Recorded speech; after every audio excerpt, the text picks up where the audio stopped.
O que é calorimetria? Sejam bem-vindos ao canal, eu sou o Bruno e aqui eu apresento conteúdo das matérias de exatas. Se esse conteúdo pode te ajudar nos seus estudos, já se inscreve aqui no canal que toda semana tem vídeo novo. E eu falo aqui de São Paulo. Comenta aí de que cidade você está assistindo esse vídeo. E nesse vídeo já não estou mais utilizando as muletas. Eu já consigo realizar todas as minhas atividades sem ter elas por perto. Agora vamos para o vídeo? Calorimetria é o estudo das trocas de calor e os fenômenos relacionados à transferência de energia térmica entre corpos. Com a calorimetria, nós podemos saber qual será a temperatura de equilíbrio de um sistema de corpos e qual a quantidade de energia térmica necessária para que ocorram as mudanças de estado físico. Calor é energia térmica em trânsito, que ocorre, por exemplo, quando dois corpos têm temperaturas diferentes e entram em contato. Então vai acontecer uma troca de calor até que o equilíbrio térmico seja estabelecido, ou seja, que eles tenham a mesma temperatura. E além disso, o calor sempre flui do corpo de maior temperatura para o de menor temperatura, como aqui. A temperatura de A é maior que a de B, então o calor ele vai passar de A para B. Contato térmico é a existência de qualquer meio entre dois ou mais corpos que possa ocorrer a transferência de calor. Existem três processos de transferência de calor: condução, convecção e indução. E toda transferência de calor ocorre por um ou mais desses processos.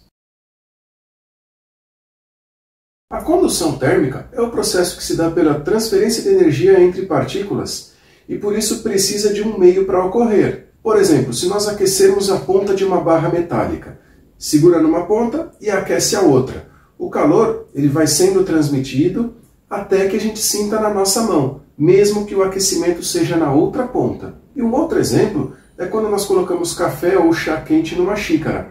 Essa xícara ela vai ficar aquecida. Por quê? O calor do líquido que está lá dentro ele vai ser transmitido para a parte de fora. A convecção ocorre em fluidos, como por exemplo, se nós colocarmos uma panela de água no fogão. O fogo ele vai aquecer as moléculas que estão embaixo. Essas moléculas vão subir. As que estavam em cima vão descer. Agora elas aquecem e vai formando esse ciclo. A radiação ela permite a transferência de calor através de ondas eletromagnéticas, fazendo com que não precise de um meio, como a condução e a convecção. Como por exemplo, como que o calor do Sol chega aqui na Terra? Se não tem nenhum meio entre eles, que é o vácuo no espaço. Por essas ondas eletromagnéticas. Quando um corpo tem sua temperatura alterada sem que haja mudança de estado físico, nós dizemos que ele recebeu calor sensível.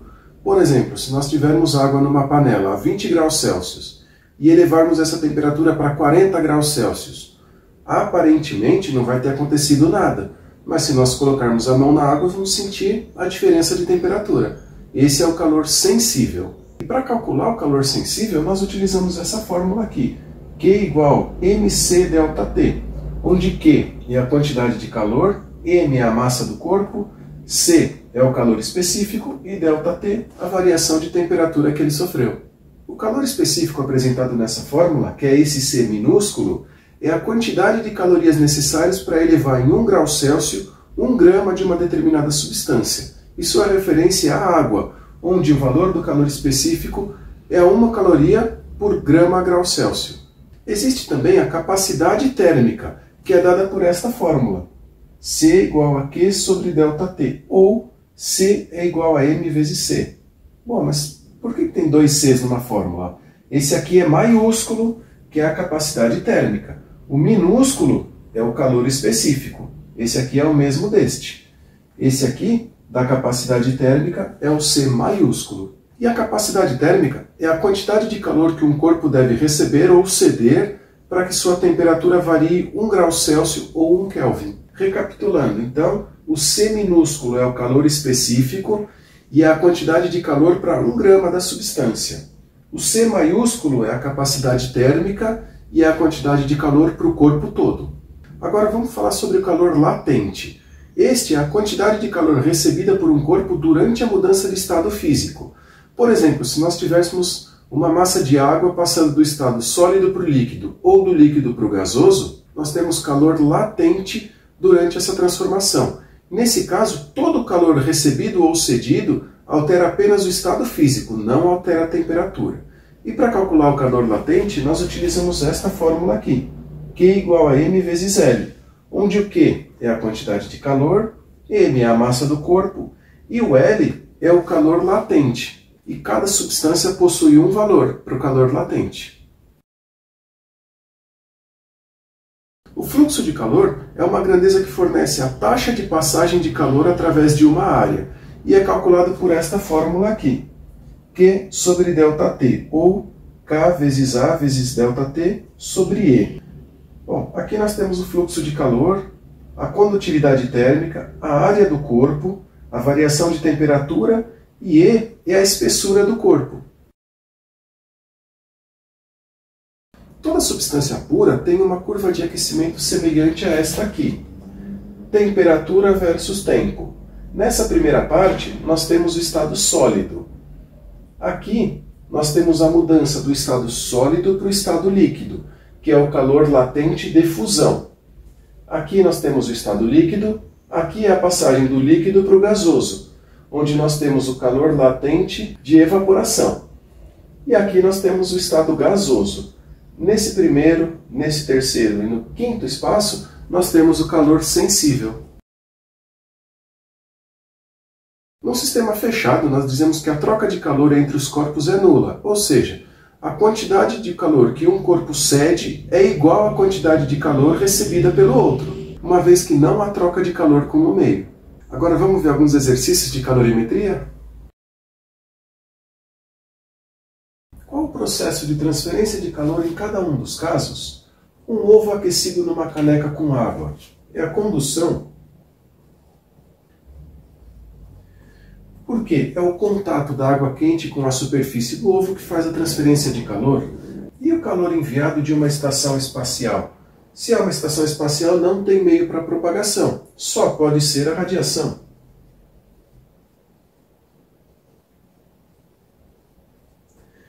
E essa última, o congelador na parte superior da geladeira, só pode ser a convecção?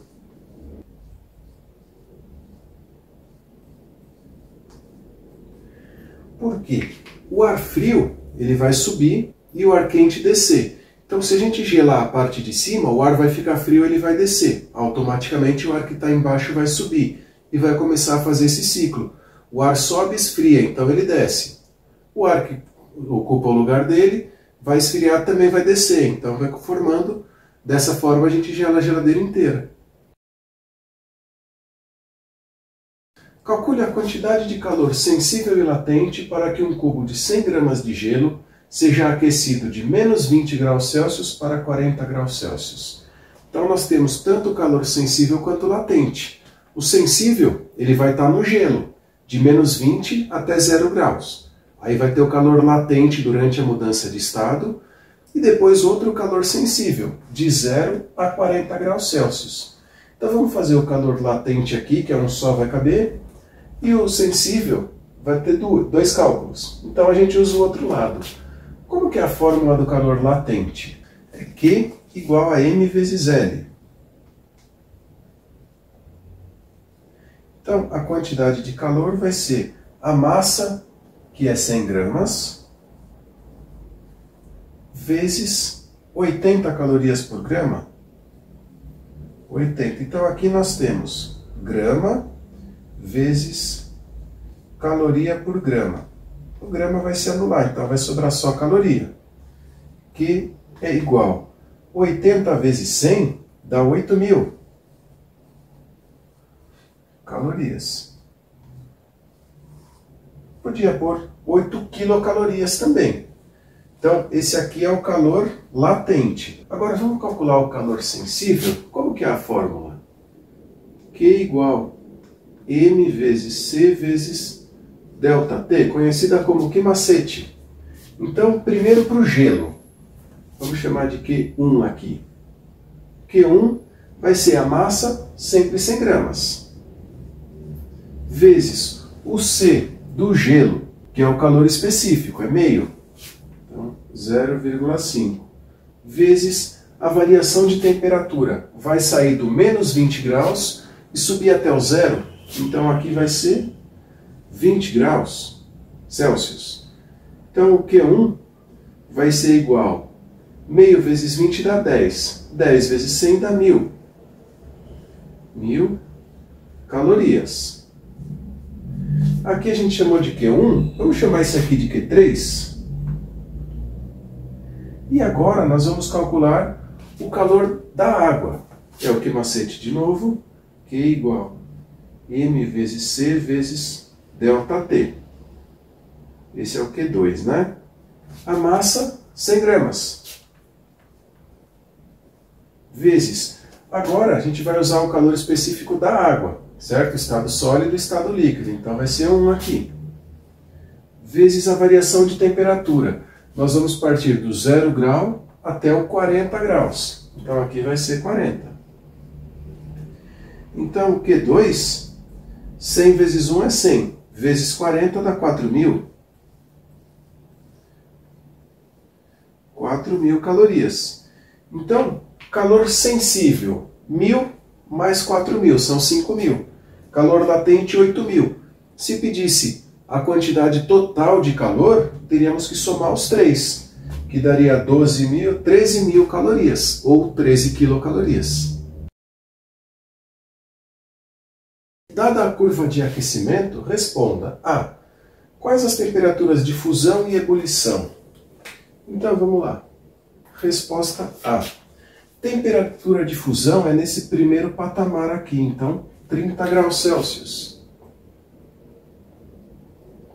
Fusão, 30 graus Celsius. E ebulição é no segundo patamar, então 120 graus Celsius.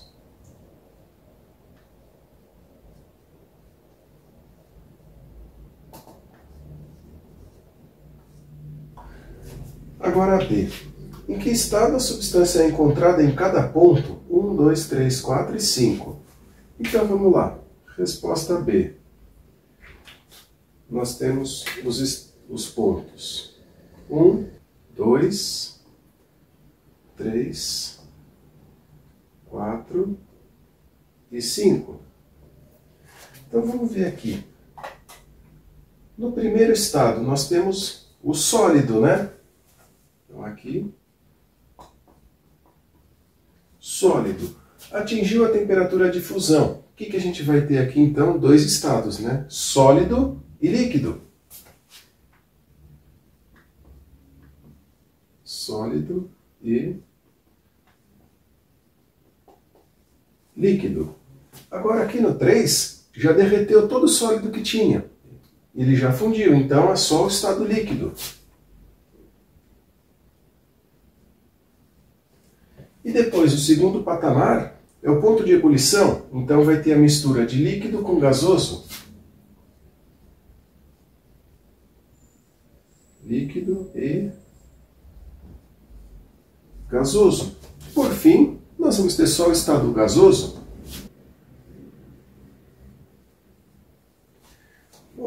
Agora o C. O que ocorre em 2 e 4? São os dois patamares, né? No ponto de fusão e no ponto de ebulição. Então a resposta da questão C, em 2 ocorre a fusão. E em 4, que é aqui em cima, ocorre a ebulição.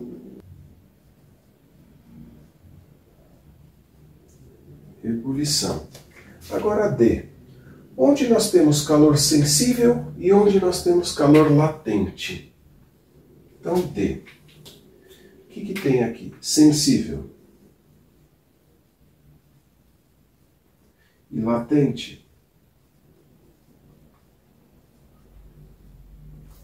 Lembrando que o calor sensível é quando não ocorre mudança de estado. Então, 1, 3 e 5. 1, 3 e 5. Agora, o calor latente é quando acontece a mudança de estado. Então, 2 e 4.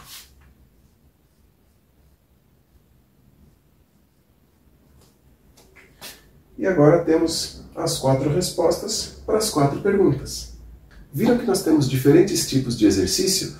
Então é importante ficar craque, e a única forma é praticando. Então bora fazer exercício? Eu espero que esse vídeo tenha te ajudado, e agora que você já é inscrito aqui no canal, deixa seu like e nos comentários uma sugestão para o próximo vídeo. Um abraço, até o próximo vídeo.